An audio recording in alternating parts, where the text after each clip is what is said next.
Grid Paper Mosaic picture. You'll need scissors, pencil, colored pencils, a paper template around 5 cm square, grid paper. Today, we're going to make a card with a fun design. First, draw a pattern. And let's make a cool card together. Step 1. Start with grid paper. Step 2. Draw the squares. Using the stencil, draw squares on the paper. You can draw as many squares as you want. Let's practice together. Start by drawing a square in the middle. Then, draw one diagonally. The small squares that are at an angle are called diagonal squares. Can you do that?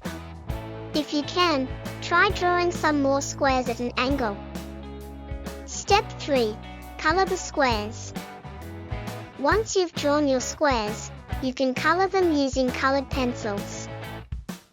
If you don't have colored pencils, you can use any art supplies you like. Feel free to add more patterns. Step 4. Draw more squares for a second card. If you want to make a second card, think where to cut it out later. Leave some space between the squares. Starting the pattern from the center makes a cool effect.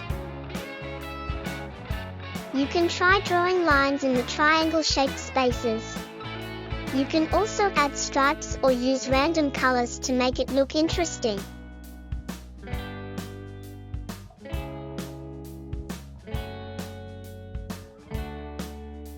Step 5. Cut out your design.